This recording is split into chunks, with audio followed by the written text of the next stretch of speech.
Miracle of worship. Mujizat di dalam penyembahan. Tahukah saudara? Ada keajaiban tersendiri di dalam pujian penyembahan. Kenapa saudaraku? Karena mau sampai kapanpun ya saudara, penyembahan itu punya tempat yang spesial di hatinya. Saya hanya menyayangkan saudaraku, masih banyak orang Kristen itu menganggap pujian penyembahan itu kayak appetizer, Bu. Jadi hanya hidangan pembuka saja. Kadang-kala kalau kita nggak hati-hati ya saudaraku, pujian penyembahan itu hanya kayak pelengkap sebelum firman. Gitu.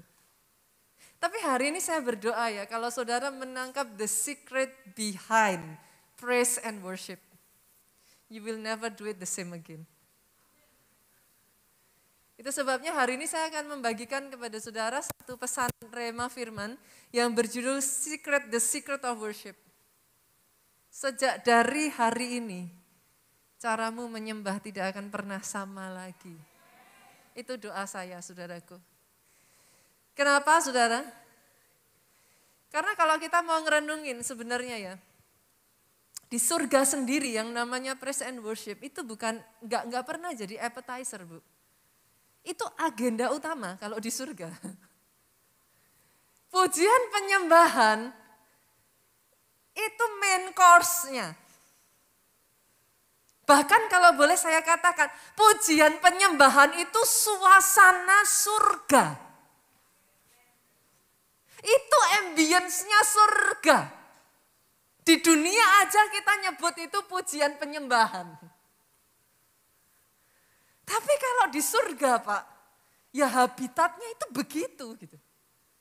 That is heaven. There is no heaven without praise and worship. Amazing gak, saudara? Itulah surga. Pastor, ayatnya di mana? Saya bukakan ya. Wahyu pasalnya yang ke-7 ayat 9 sampai ayatnya yang ke-12. Wahyu pasalnya yang ke-7 ayat 9 sampai ayat yang ke-12. Saya mulai, boleh enggak Bapak Ibu kita coba yuk. Saya baca ayat 9, saudara ayat 10, kita bergantian. Sampai ayat ke-12 kita baca sama-sama. Kemudian daripada itu aku melihat sesungguhnya suatu kumpulan besar orang banyak yang tidak dapat terhitung banyaknya. Dari segala bangsa, suku, kaum, dan bahasa. Berdiri di hadapan tahta dan di hadapan anak domba. Dengar ini saudara. Akan tiba waktunya, siapapun saudara, dari suku, bahasa, kaum, bangsa manapun. Saya berdoa nanti satu hari kita jumpa di sana ya. Kita menjadi bagian dari orang-orang yang dikumpulkan dari seluruh suku, kaum, bahasa untuk berdiri di depan tahta. Di depan anak domba. Apa yang mereka lakukan saudaraku? Memakai jubah putih, memegang daun palem di tangan mereka. Ayat 10 sama-sama 2-3. Dengan suara nyaring mereka berseru, keselamatan bagi Allah kami yang duduk di atas tahta dan bagi anak domba. Saya ingin mengajak saudara melihat suasana yang ada di sana itu bukan suasana yang sepi, saudara. Di tengah mereka berkumpul, saudara, jenis pujian penyembahan yang diangkat di sana itu sorak-sorai. Tengahnya penyembahan terdengar suara gegap gempita. Coba ya, saya lanjutkan ya, ayatnya yang ke-11 ya. Dan semua malaikat berdiri mengelilingi tahta dan tua-tua dan keempat makhluk itu.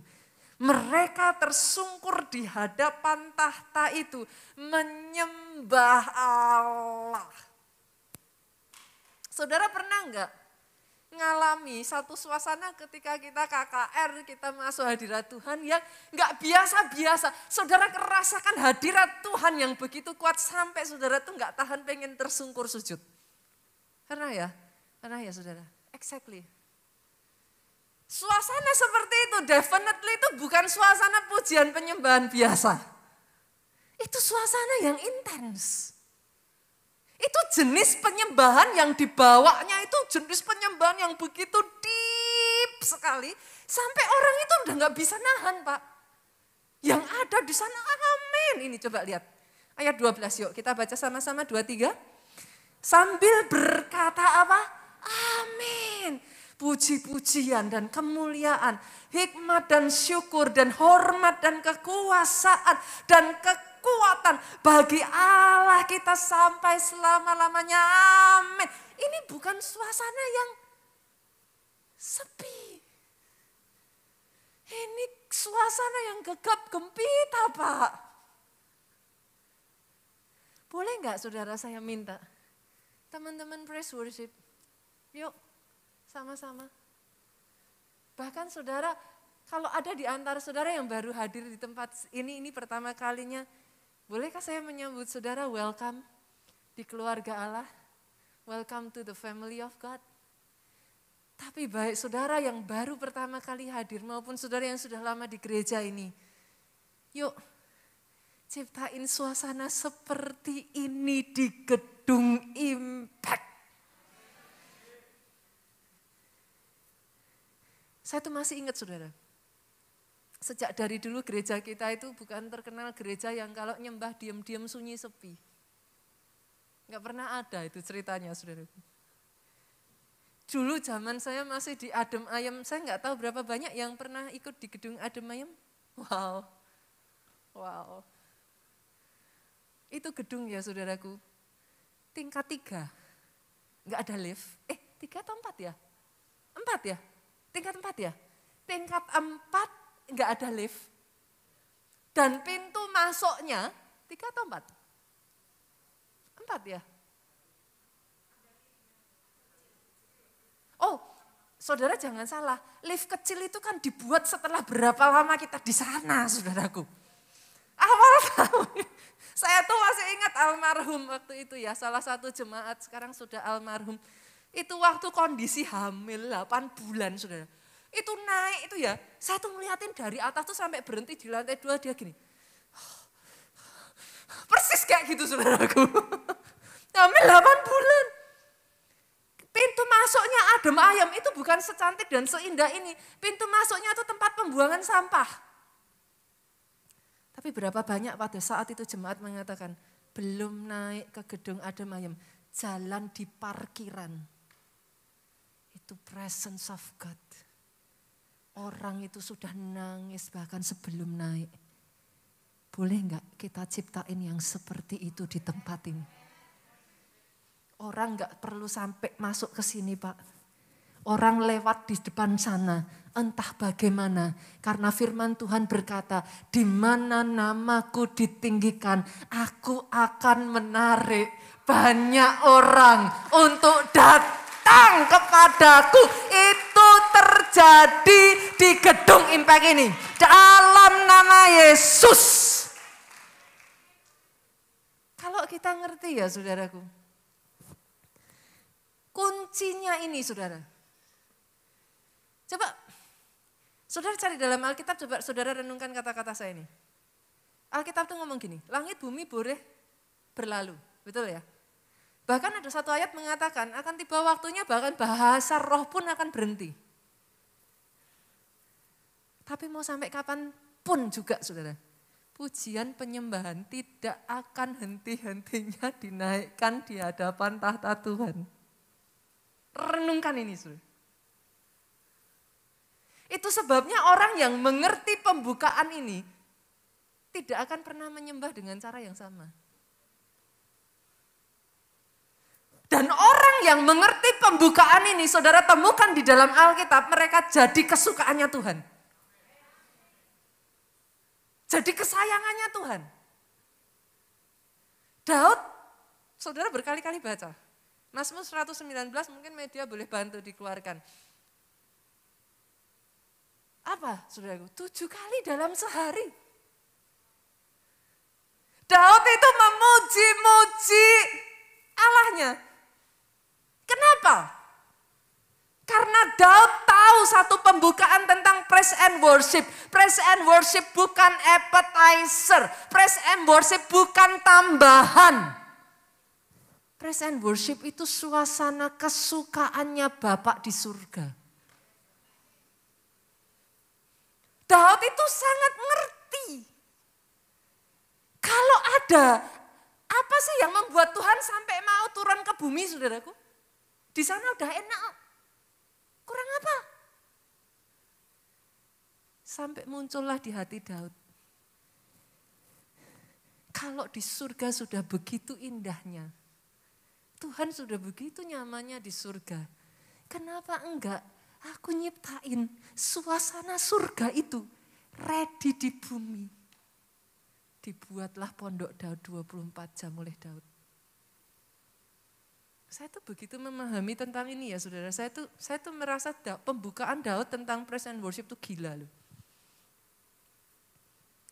Saudara pernah gak sih pergi ke satu tempat tertentu, terus saudara suka tempat itu, kali lain saudara datang, sama-sama nih ya, saudara pergi ke kota lain, nanti saudara akan ingat, aku mau mampir tempat itu.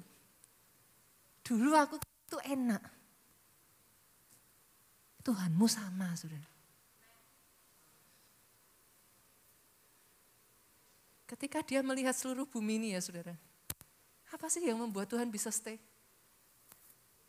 Ketika ditemukan, kok di keluarga yang ini home sweet home ya? Apa yang membuat Tuhan home sweet home, Bu? Karena itu suasana di surga. Come on. Saya berdoa atas hidupmu, atas keluargamu. Pujian penyembahan diangkat. Saya berdoa di tempat kerjamu, di tempat bisnismu, di tempat Tuhan tempatkan engkau. Di pelayanan jam ibadahmu, suasana surga diangkat. Dia lihat hidupmu, keluargamu, lihat bisnismu. Dia betah. Dia tinggal di sana, saudaraku. Kenapa itu suasana surga? Itu bukan appetizer, saudaraku. Itu bukan hanya pelengkap sebuah ibadah, no. Dan karenanya atas hidup Daud, saudaraku. Nanti minggu ketiga kita merayakan Paskah, saudara, siap-siap ya. Minggu ketiga nanti kita merayakan Paskah. Di zaman Daud itulah miracle of turn around terjadi. Mujizat pembalian. Tahukah saudara mujizat pembalian? Bangsa Israel yang tadinya itu bangsa yang tidak diperhitungkan. Bangsa Israel tadinya bangsa budak, saudara. Sampai terjadi miracle turn around di zaman Daud, kenapa? Pujian penyembahan. When your prayer fail, praise Him. Banyak orang Kristen salah, saudara. Doa nggak dijawab, doa nggak didengar, sungut-sungut, komplain. When everything fail, praise Him. Di balik pujian penyembahan ada miracle of turn around. Paskah nanti, saudara. Saudara akan mendengarkan khotbah ini. Dan saya berdoa sejak dari bulan April ini, caramu memuji dan menyembah Tuhan berubah. Kenapa, saudara? Dalam Alkitab ya, saudara, saudara tidak akan menemukan orang-orang yang dipakai Tuhan sebagai raksasa-raksasa giant, spiritual giant ya, yang bukan worshiper. Cek, cari, saudara. Pastor, bukannya cuma Daud, ya itu yang saya diskualifikasi, saudara. Kenapa? Karena sudah obvious sekali gitu. Ya sudah jelas kan, maksudnya saya ambil aja, saya keluarkan Daud dari daftar itulah, saudara. Ya karena saudara sudah bisa lihat, akhirnya saudara tidak bisa melihat yang lain gitu. Pastor, contohnya siapa? Saya kasih contoh ya, Musa, saudara. Pastor, kayaknya Musa nggak terkenal karena itu, dia terkenal sebagai leader, yes. Dia terkenal sebagai orang yang beriman, yes. Orang yang luar biasa, berani dipakai Tuhan, yes. Tapi kapan Musa dicatat memuji menyembah Tuhan? Kita buka yuk, Keluaran pasalnya yang ke-14. Keluaran 14 ayatnya yang ke-30 sampai 31. Boleh bantu saya saudaraku? Saudara baca dengan suara yang keras. 2, 3. Demikianlah pada hari itu Tuhan menyelamatkan apa? Orang Israel dari tangan Mesir, oke? Dan orang Israel melihat orang Mesir mati terhantar di pantai laut. Itu cerita ketika Tuhan membawa Israel keluar dari Mesir, saudara. Sejak dari hari itu apa yang terjadi? Ketika dilihat oleh orang Israel betapa besarnya perbuatan yang dilakukan Tuhan terhadap orang Mesir, maka takutlah bangsa itu kepada Tuhan dan mereka percaya kepada Tuhan dan kepada Musa hambanya itu. Apakah titik sampai di situ? Kebanyakan orang masa-masa ini mereka akan celebrate, mereka akan pesta, mereka akan makan-makan dan lain sebagainya. Ini momen besar loh saudara, betul? Tapi apa yang Musa lakukan? Lihat. Keluaran 15 ayatnya yang pertama saya bacakan. Pada waktu itu Musa bersama dengan orang Israel menyanyikan nyanyian ini bagi Tuhan yang berbunyi, baiklah aku menyanyi bagi Tuhan sebab ia tinggi luhur, kuda dan penunggangnya dilemparkannya ke dalam laut. Saudara baca seterusnya. Judul dari ayat ini adalah nyanyian Musa dan Israel. Masih ingat ketika Miriam menari bagi Tuhan? Lihat ini saudaraku, orang-orang yang dipakai sampai level tertentu, mereka itu they must be worshiper. Enggak bisa enggak? Karena ada secret di dalam worship ini yang selalu enggak pernah fail untuk kena di hatinya Tuhan. Pastor, yang lainnya, Elisa, saudara kenal Elisa sebagai siapa? Nabi dong, betul? Tapi saudara tidak pernah berpikir kan, masa sih Pastor Elisa nggak pernah dicatat sebagai seorang worshiper loh. Jangan salah saudaraku, kita buka. Kita buka ayatnya, 2 Raja-Raja 3, boleh dibantu? 2 Raja-Raja 3 ayatnya yang ke-15 dan 16 ya. Sama-sama baca 2, 3. Maka sekarang jemputlah bagiku seorang pemetik kecapi. Apa yang dilakukan Elisa? Pada waktu pemetik kecapi itu bermain kecapi, maka kekuasaan Tuhan meliputi dia. Elisa itu tahu saudara. Dalam pujian penyembahan di sana ada suara Tuhan. Ada suara kenabian. Dalam pujian penyembahan di sana ada pesan Tuhan disampaikan. Seorang nabi sekelas Elisa loh saudara. Dia sampai panggil pemetik kecapi. You can see it. Dan apa yang terjadi? Di ayat 16 kalau saudara baca, ini yang kisah yang menjadi salah satu ayat yang dipakai Tuhan untuk berbicara atas gereja kita membangun Pondok Daud, saudaraku. Beginilah firman Tuhan, setelah pujian penyembahan dinaikkan, berkatalah Tuhan, beginilah firman Tuhan, biarlah di lembah ini dibuat parit-parit. Tuhan bicara, saudara.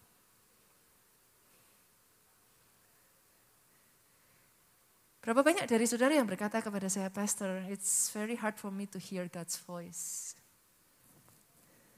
Bolehkah saya katakan kepada saudara, yuk belajar menyembah yuk. Yang mengerti aminnya yang keras.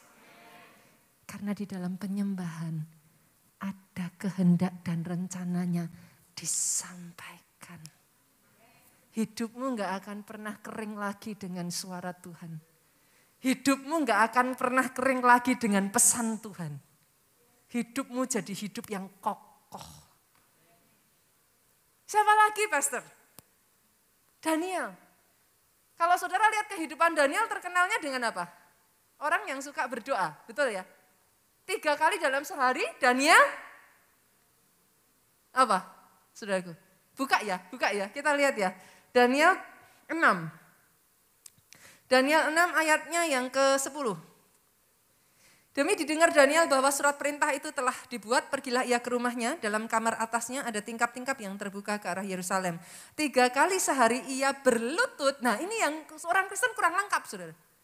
3 kali sehari ia berlutut, berdoa, serta memuji Allahnya. Saudara hanya mengenal Daniel sebagai orang yang suka berdoa. 3 kali dalam sehari dia berdoa. Wrong.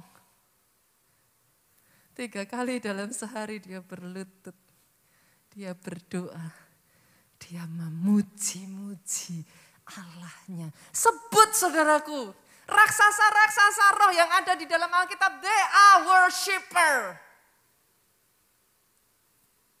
Saudara kenal Paulus sebagai apa? Seorang rasul, pengajar yang luar biasa, tapi di penjara pada saat dia bersama Silas. The miracle of worship happens. Di tengah semua keletihannya, di tengah semua masa yang berat dalam kehidupannya, Paulus memilih memuji-muji Tuhan. Worship brings miracle happen. Penyembahan itu menarik mujizat. Doa saya dalam kehidupan lepas pribadi di tempat ini, ada hati yang begitu menyentuh hatinya Tuhan. Jadi orang yang pemuji yang disukai Tuhan. Saudara. Kenapa hidup Daud sampai segitunya? Dalam hidup Daud itu ya, kalau boleh baca ya, jujur ya saudara, saya tuh gak habis pikir gitu. Kok bisa ya Tuhan tuh segitunya gitu. Sampai detik hari ini kalau saudara pergi ke Israel, mereka tuh masih mengeluh-ngeluhkan nama Daud tuh. Sampai detik hari ini saudaraku. Somehow buat bangsa Israel, Daud itu punya meaning tersendiri. Kenapa saudara? Coba kita lihat ya, 2 Samuel 23 ayat 1.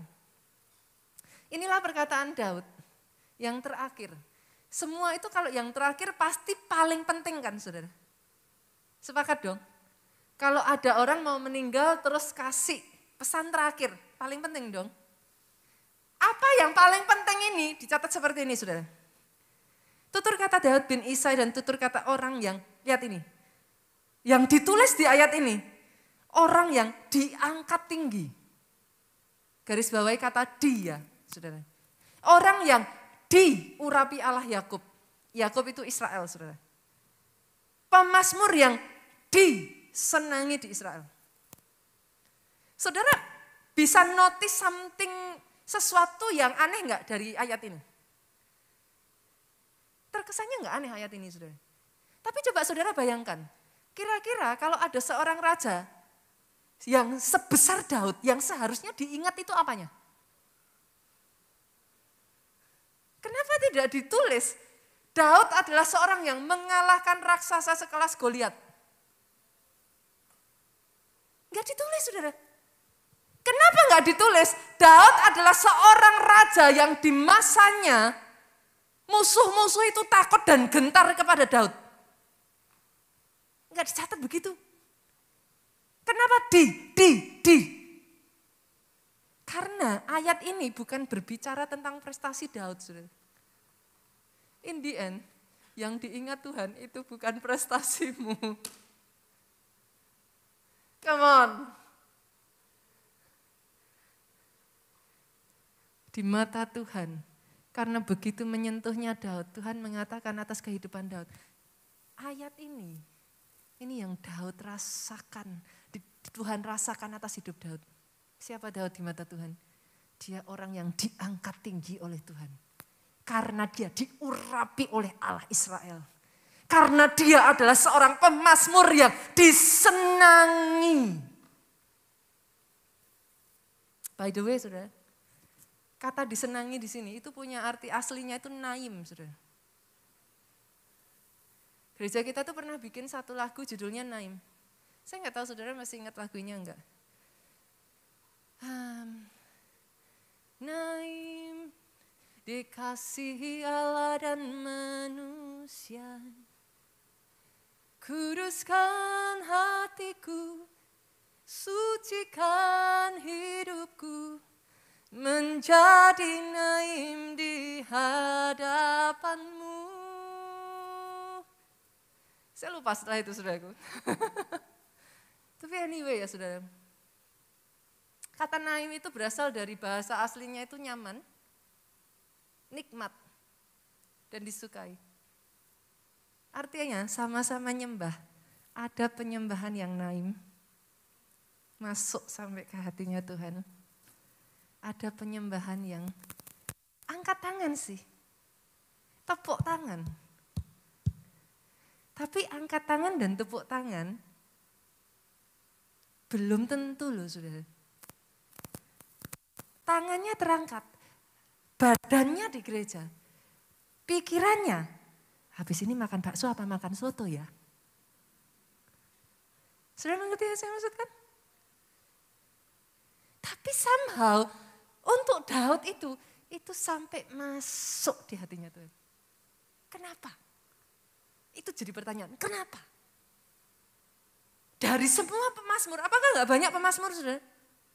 Tapi somehow yang satu ini masuk Pak di hatinya Tuhan. Kenapa saudaraku? Saya bagikan dua aja ya saudara. Yang pertama, karena Daud menyembah dari hati yang mencintai Tuhan. You can fake the action. Saudara bisa menipu dengan tangan saudara. You can fake anything, but you cannot fake the heart. Gak bisa ditipu saudara. Penyembahan itu bukan masalah alat yang baik, yang terbaik ini saudaraku. All the sound system sekalipun kita berikan yang terbaik. Penyembahan itu hati. Hati yang mengasihi Tuhan Pak. Dan yang itu saudara gak bisa fake. Ada satu sosok pribadi ya saudaraku. Dalam hal semuanya ini, dia nomor satu. Tapi hatinya, namanya adalah Lucifer. Siapa yang bisa ngalahin Lucifer? Tubuhnya ini semua terdiri dari alat musik saudaraku. Alkitab mencatat, terbuat dari batu berharga, semua yang terbaik, itu ada di dalam diri Lucifer. Kalau ada orang pandai main keyboard, Lucifer lah keyboard. Saudara bisa apa? Ada orang bilang pandai main gitar, pandai main drum. Lucifer at the same time keyboard, drum, gitar and all kind of music is in him. Dialah musik.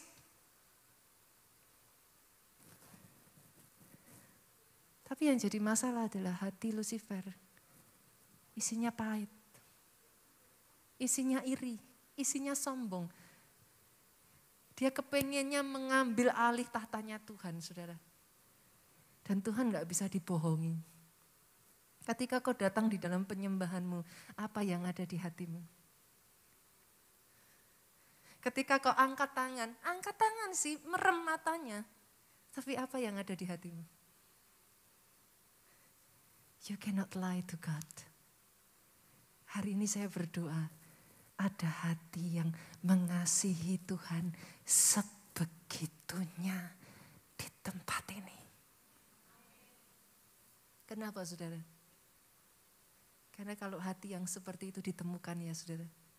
Saudara boleh punya banyak kelemahan. Saya tuh belajar satu hal ini saudaraku. I'm not perfect gitu. Tapi kalau ada hati yang mengasihi Tuhan ini ditemukan. Roma 8:28 saya berdoa jadi atas hidupmu. Allah turut bekerja dalam segala perkara untuk mendatangkan kebaikan bagi orang yang mengasihi Dia. Jadi atas hidup saudara. Terlepas kelemahanmu saudaraku, terlepas saudara boleh melakukan kesalahan, terlepas dari apapun. Tapi ketika ditemukan hati yang mengasihi Dia, Dia ubahkan segala sesuatu untuk kebaikan. Ini kisah sudah terjadi sangat lama saudaraku dan saya sangat berhati-hati sekali dalam menceritakan hal ini. Kadangkala kalau enggak hati-hati orang nangkepnya itu salah. Gitu.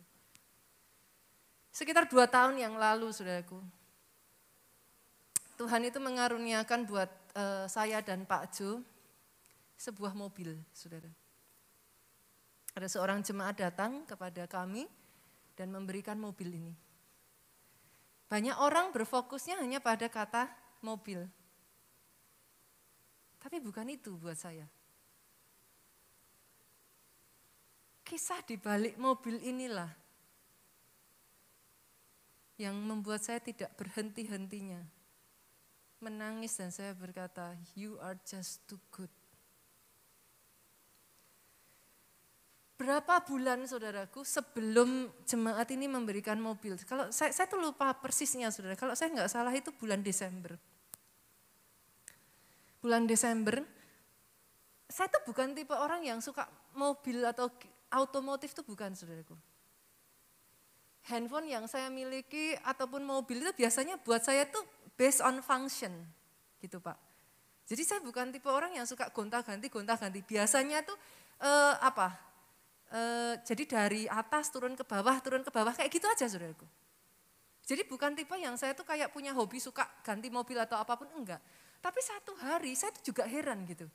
Out of nowhere saudara, saya lagi jalan di parkiran apartemen, saya tuh lihat mobil saudara. Dan muncul kerinduan di dalam hati saya. Tuhan,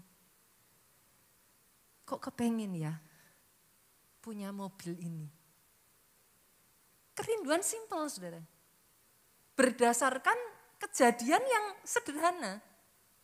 Waktu itu kalau saya nggak salah ada seorang tamu hamba Tuhan datang ke Jakarta. Mobil kami bukan jelek saudara, bagus, tapi kecil. Jadi saya tuh nggak enak gitu. Bawa hamba Tuhan, dia bawa temennya, mobilnya itu satu masuk itu kayak nggak nyaman gitu saudaraku. Saya tuh muncul jadi satu kerinduan yang kayak sederhana sekali. Saya cuma ngomong, seandainya kita ada mobil yang bisa bawa melayani hamba Tuhan ini dengan proper gitu. Sesederhana itu sebenarnya.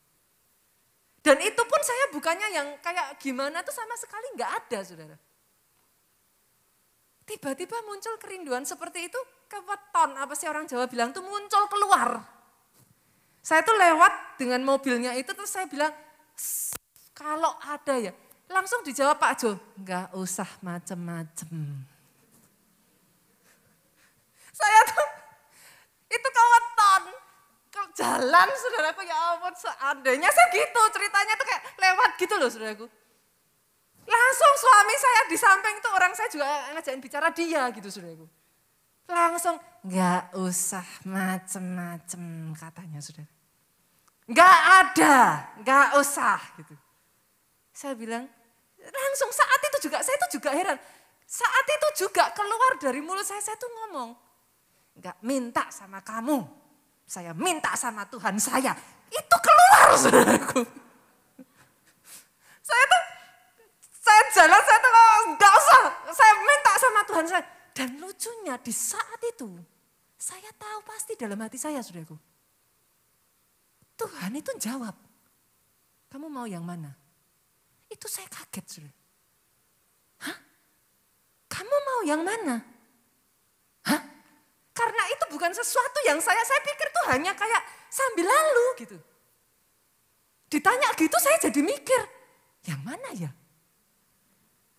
Saya juga jujur nggak kepikir saudaraku waktu itu. Akhirnya waktu berjalan, saya ini jujur nggak pernah ceritakan ini saudaraku. 2 tahun sudah berlalu.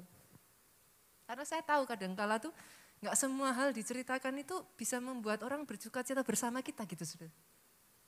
Kadang kalau nggak hati-hati malah munculnya negatif gitu. Jadi saya sangat berhati-hati menceritakan.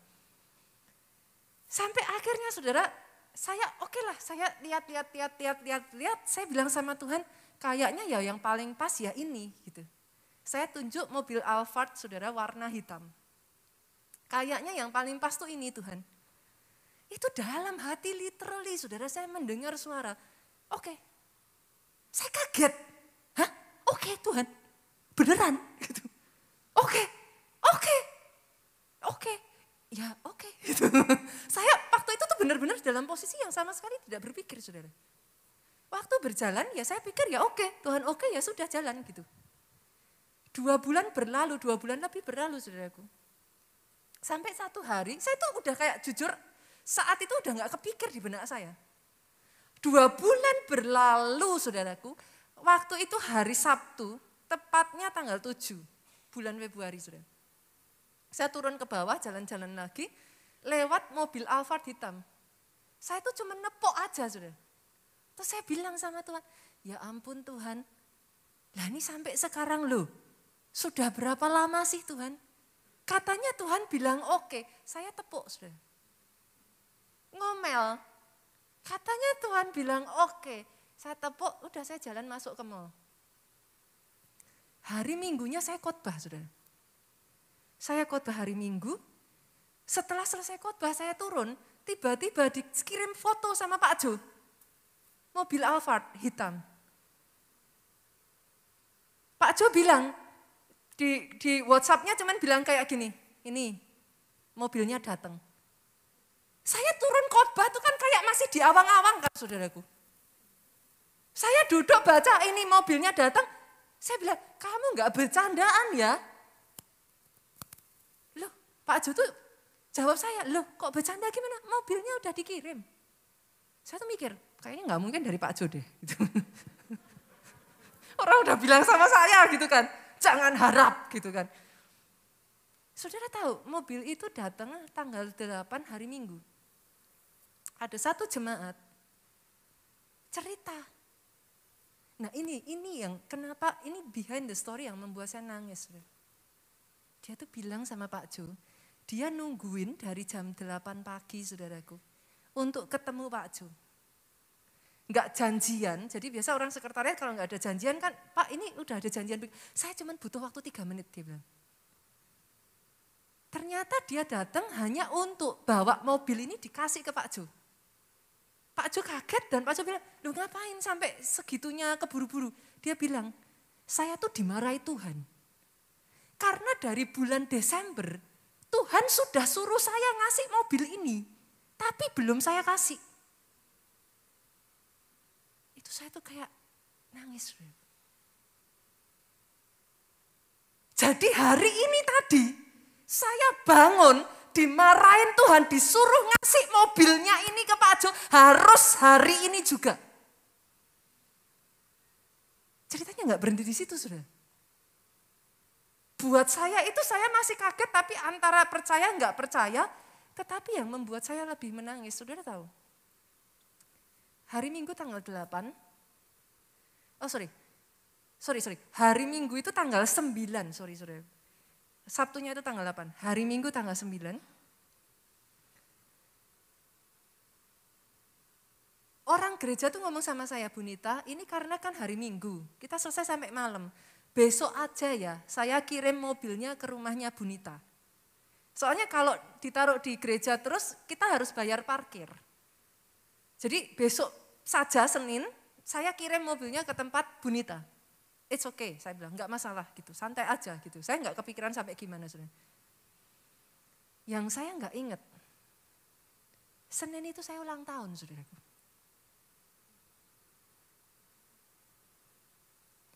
Mobil dikirim. Keluarga saya dari Solo itu pas datang ke Jakarta. Kita naik satu mobil itu bersama-sama. Jangan tepuk tangan dulu Bu, karena masih ada ceritanya. Di Jakarta itu ada daerah tertentu yang ganjil genap, tahu dong saudara ya. Saya waktu jalan itu enggak kepikiran, karena pemikirannya cuma, hore kita pakai mobil, ini baru datang kayak gitu kan saudara, pola pikirnya tuh begitu. Pakai mobil itu saya lihat di spion, ada plat nomornya, ganjil. Saya langsung bilang sama Pak Jo, balik, kita harus pulang, ini mobil plat nomornya ganjil, kita bisa ketangkap. Pak Jo ngomong, siapa bilang, ini plat nomornya genap kok. Itu loh lihat spion, plat nomornya ganjil. Begitu sampai di lokasi tahukah saudara, ternyata awalnya plat nomornya ganjil. Baru saja diubah sama ownernya, dijadikan plat nomor genap. Sehingga hari itu mobil itu bisa mengantar di hari ulang tahun saya yang hari genap, saudaraku. Sampai di rumah makan itu, saya nangis. Tuhanmu tidak pernah terlambat.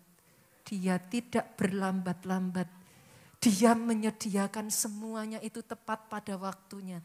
Bukan hanya itu ceritanya saudara. Waktu berjalan, itu bulan Februari, Maret, pandemi terjadi. Seumur-umur saya nggak pernah pulang pergi kota Solo itu naik mobil, saudara. Biasanya biar nggak repot karena kan hanya sebentar ya saudara. Kita naiknya pesawat langsung cepet kan saudara. Tapi saudara sendiri tahu selama masa pandemi itu pesawat itu sangat banyak peraturan dan lain sebagainya. Sehingga itu pertama kalinya kami memutuskan pergi naik mobil. Tahukah saudara isi keluarga saya?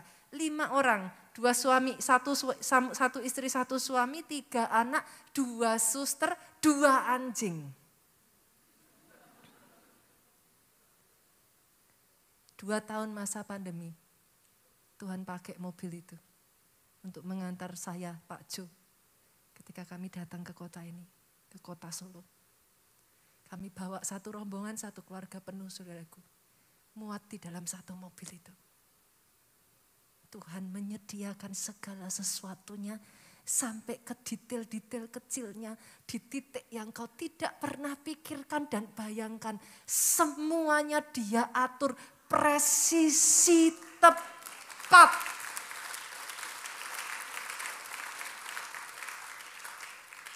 Dia Tuhan yang tidak terlalu sibuk untuk memikirkan detail-detail kecil seperti itu dalam hidupmu, saudaraku. Belajar. Punya hati yang mengasihi Tuhan. Karena ketika di tengah-tengah yang sama sekali tidak terduga sekalipun, ketika ditemukannya hati yang mengasihi Dia, Dia turut bekerja dalam segala perkara, mendatangkan kebaikan. Boleh tepuk tangannya yang paling meriah buat Yesus Tuhan kita. Yang kedua saudaraku, hati yang seperti apa? Saya berharap saudara tidak menangkap ini dengan cara yang negatif ya saudaraku. It's not talking about the car, tapi behind the scene. Semua kisah itu dirangkai. Dan saudara akan melihat betapa how amazing your God is gitu. Yang kedua saudara, hati seperti apa yang dimiliki oleh Daud? Daud itu menyembah karena kenal Tuhan secara mendalam. Catat ini ya saudara. Penyembahan itu bukan masalah musik yang enak ataupun kata-kata yang manis. Saudara kalau dengar musik enak di sini kan juga, di sini siapa penggemar K-pop? Enggak kenal suara, maksudnya saudara enggak tahu arti lagunya kan? Tapi bisa goyang kan? Betul ya? Kalau lagunya enak. Tapi dengar ini. Penyembahan itu bukan masalah saudara suka iramanya atau kata-katanya. Penyembahan itu bicara tentang relationship, Bu. Itu yang jadi masalah. Intisari dari penyembahan adalah intimacy. Tadi saya sudah menyampaikan buat teman-teman praise worship. Kau boleh ada di sini. Bukan hanya aku untuk present worship, teman-teman semua tanpa terkecuali. Saudara boleh ada di sini semuanya melayani ya. Tapi kalau itu muncul dari zero relationship with God, itu nothing, gak ada artinya. Worship is intimacy. Saya berdoa, Jogja, kau sampai di level itu. Worshipmu tuh bukan di mulut. Tapi karena kau kenal siapa Dia. Ketika kau berkata apapun yang terjadi di dalam hidupku, tetap ku berkata Tuhan Yesus baik dalam segala hal yang terjadi. Selalu ku berkata Tuhan Yesus baik.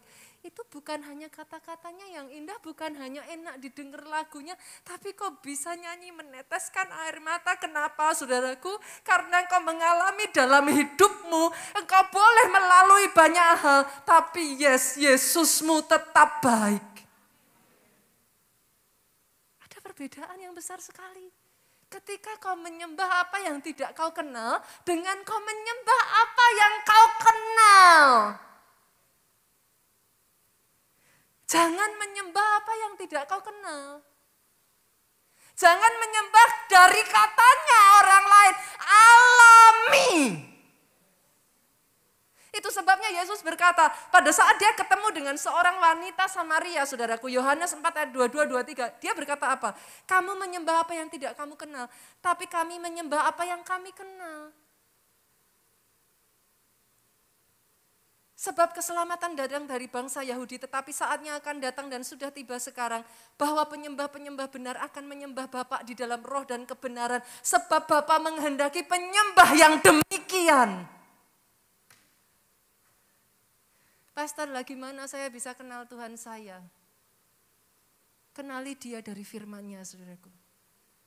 Boleh? Yuk, kita masih punya waktu panjang di 2022. Sepakat yuk, selesaikan satu kali saja setidaknya Alkitab saudara. Bolehkah? Karena di dalamnya ada harta yang sangat-sangat berharga, saudaraku. Di situ akan ada harta-harta yang membuat saudara akan terus terharu dengan betapa Tuhanmu itu dahsyat dan baik, dan firman-Nya ya dan amin. Sejak dari saya kecil, saudaraku, saya tuh orang yang kalau saya boleh bilang tuh biasa-biasa. Jelek enggak, baik juga enggak gitu.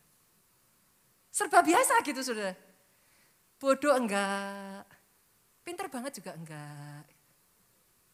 Saudara nangkep maksud saya ya? Nothing special gitu.